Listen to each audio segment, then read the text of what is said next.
महाराष्ट्र में मराठा आरक्षण की आग जिस तरह से फैल रही है वो राज्य के अमन चैन और खासकर शिंदे सरकार के लिए सही संकेत नहीं है।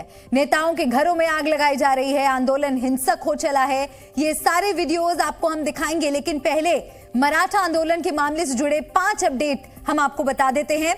पहला बड़ा अपडेट यह है कि महाराष्ट्र के मुख्यमंत्री एकनाथ शिंदे ने कहा है कि मराठा समुदाय को कुणबी जाति का प्रमाण पत्र दिया जाएगा। मतलब आरक्षण की आग शांत करने की एक कोशिश शिंदे की ओर से की गई है। इसके अलावा जो बड़ा अपडेट है वो हम आपको बता दें, आंदोलनकारी मराठा नेता मनोज जरांगे का प्रदर्शन अब भी जारी है। उन्होंने कहा है कि आरक्षण मिलने तक आंदोलन इसी तरह से जारी रहेगा। 2 दिनों से हो रही हिंसा और नेताओं के घर आगजनी को देखते हुए महाराष्ट्र के सीएम और दोनों डिप्टी सीएम के साथ साथ मंत्रियों की सुरक्षा को भी बढ़ाया गया है। मराठा आरक्षण की आग सबसे ज्यादा बीड में देखने को मिली थी। वहां धारा 144 लागू है और हिंसा के आरोप में 40 लोग हिरासत में लिए गए हैं। इसके अलावा बड़ा अपडेट ये है कि हिंसा को लेकर महाराष्ट्र के डिप्टी सीएम देवेंद्र फडणवीस ने आरोप लगाया है कि आंदोलन के नाम पर हिंसा राजनीतिक साजिश है। कुछ लोग आंदोलन का फायदा उठाकर हिंसा कर रहे हैं। महाराष्ट्र में मराठा आरक्षण की आग की लपटें कई शहरों को अपने चपेट में ले रही हैं। अब आपको आरक्षण के नाम पर हिंसा से जुड़ी 5 बड़ी तस्वीरें हम दिखाते हैं।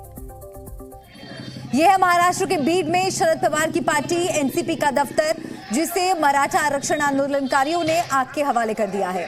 कल शाम आंदोलनकारियों ने इस बिल्डिंग में आग लगा दी।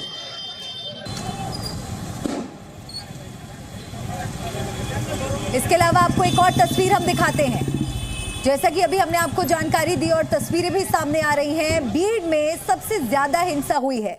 मराठा आरक्षण को लेकर सबसे ज्यादा हिंसा इस इलाके में देखने को मिली। आंदोलनकारियों ने एनसीपी नेता शरद पवार गुट के विधायक संदीप क्षीरसागर और पूर्व मंत्री जयदत्त क्षीरसागर के घर में तोड़फोड़ की।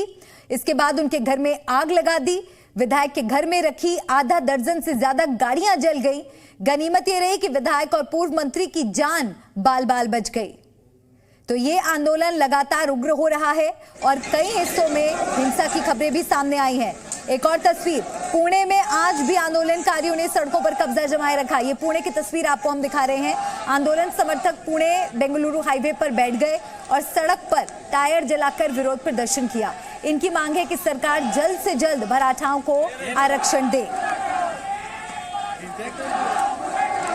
और एक और तस्वीर आपको दिखाते हैं इसी खबर से जुड़ी। मराठा समाज के लोगों ने नांदेड़ में भी सड़क पर आरक्षण की लक्ष्मण रेखा खींच दी है।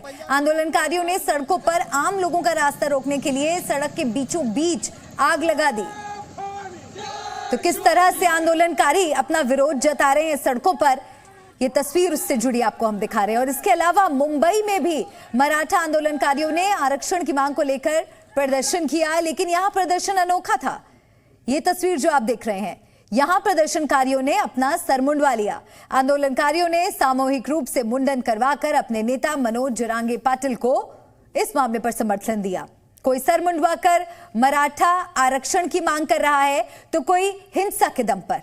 2 दिन में महाराष्ट्र में जिस तरह की हिंसा हुई, अगर महाराष्ट्र सरकार पहले जाग जाती तो इस तरह की हिंसा को रोका जा सकता था। महाराष्ट्र का एक हिस्सा मराठा आरक्षण की आग में जल रहा है। राज्य के मराठवाड़ा के कई जिलों में आंदोलनकारी हिंसक हो गए हैं।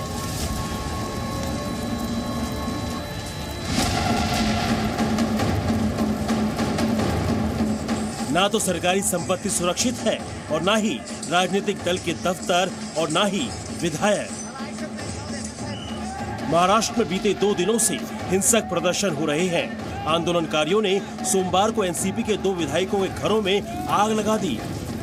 सोमवार को बीड जिले में आंदोलनकारियों ने सबसे पहले एनसीपी के दफ्तर में आग लगाई। आग में पूरा दफ्तर जलकर खाक हो गया। आंदोलनकारियों का गुस्सा उसके बाद भी शांत नहीं हुआ तो उन्होंने एनसीपी शरद पवार गुट के विधायक संदीप क्षीरसागर और पूर्व मंत्री जयदत्त क्षीरसागर के घर में तोड़फोड़ की। उनके घर पर पथराव किया और उसके बाद घर को आग के हवाले कर दिया। विधायक के घर में रखी आधा दर्जन से ज्यादा गाड़ियां जल गईं। गनीमत ये रही कि विधायक और पूर्व मंत्री की जान बाल बाल बच गई।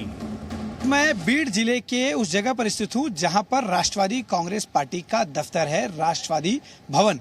यहाँ पर सोमवार को करीब 4 से 5 बजे के दरमियान जो आंदोलनकारी हिंसात्मक रूप अख्तियार कर चुके थे वो यहाँ पहुँचते हैं और पहले पथराव शुरू किया जाता है। खिड़कियों को पहले पत्थर उस पर फेंके जाते हैं, उसके शीशे तोड़ दिए जाते हैं और उग्र भीड़ इस राष्ट्रवादी पार्टी के दफ्तर को पूरी तरह से यहाँ पर कब्जा कर लेती है। और आप देखिए ये जो हिस्सा है इसे पूरी तरह से जला दिया गया है। बीड़ में सोमवार को सबसे ज्यादा हिंसा हुई। कई नेताओं के घर में आगजनी की गई। वहाँ इंटरनेट सर्विस भी रोक दी गई है ताकि अफवाह न फैले। जितने भी लोक प्रतिनिधि हैं उनके घर पर हमला बोल दिया। हम यहाँ पर अभी जो राष्ट्रवादी के शरद पवार गुट के एमएलए है संदीप क्षीरसागर, उनके साथ ही उनके चाचा जयदत्त क्षीरसागर और भारत भूषण क्षीरसागर के घर के सामने है, बंगलों के सामने है, जहाँ पर उनकी जो यहाँ पर महंगी गाड़ियां जितनी थी वो सब जला दिए है। आपको यहाँ पर जो दिख रहा है वो सब गाड़ियां जो है वो जला दी गई है। सिर्फ बीड़ ही नहीं, मराठा आरक्षण की मांग कर रहे आंदोलनकारी दूसरे जिलों में भी हिंसक हो गए हैं। पुणे में पुणे बेंगलुरु हाईवे पर प्रदर्शनकारी सड़कों पर आ गए। आंदोलनकारियों ने सड़कों पर आगजनी की। टायर जलाकर उन्होंने आरक्षण की मांग दोहराई। महाराष्ट्र के बीड़, नांदेड़, जालना, पुणे, मावल में हिंसा हुई है।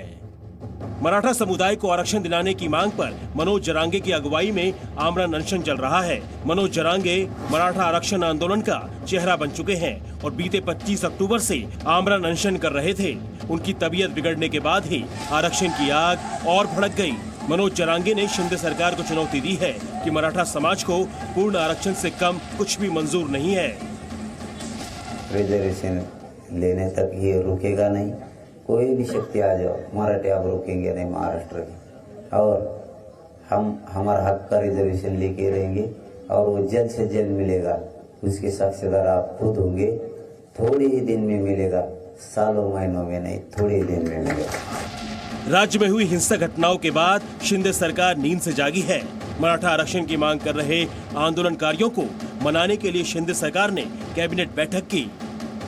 बैठक से पहले शिंदे ने मनोज जरांगे से फोन पर बात की और मराठा समुदाय को कुणबी जाति में शामिल कराने का वादा किया। सीएम शिंदे ने जरांगे को बताया कि सरकार ने सुप्रीम कोर्ट में क्यूरेटिव पिटीशन दाखिल की है।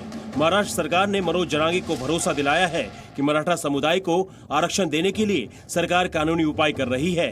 सरकार के आश्वासन के बाद मनोज जरांगे ने पानी पिया, लेकिन उनका प्रदर्शन अभी भी जारी है। कुछ लोग जानबूझकर हिंसा फैलाने का जो प्रयास कर रहे हैं, ऐसी हिंसा को बर्दाश्त नहीं किया जाएगा। उनके ऊपर कार्रवाई होगी। कई लोगों को आइडेंटिफाई किया गया है। सारे सीसीटीवी फुटेजेस हमको मिले हैं। इनमें जो लोग दिखाई पड़ रहे हैं उन्होंने सीधे सीधे लोगों को जिंदा जलाने का प्रयास किया है।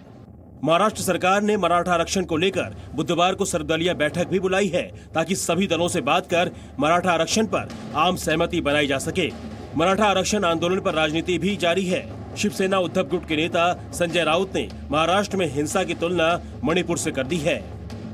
पूरे महाराष्ट्र की हालत मणिपुर जैसी हो गई और मणिपुर के ऊपर जैसे सरकार का ध्यान नहीं है और मणिपुर जल रहा है, वैसे ही महाराष्ट्र लगता है कोई दिल्ली से ऑपरेट कर रहा है कि जलने दो महाराष्ट्र को, खत्म होने दो महाराष्ट्र को। ऐसी कोई साजिश दिल्ली में रची गई है। महाराष्ट्र के अलग अलग जिलों में हिंसा और प्रदर्शन को देखते हुए शहरों में सुरक्षा इंतजाम बढ़ा दिए गए हैं। मुंबई में महाराष्ट्र के सभी मंत्रियों और उनके बंगलों की सुरक्षा बढ़ा दी गई है।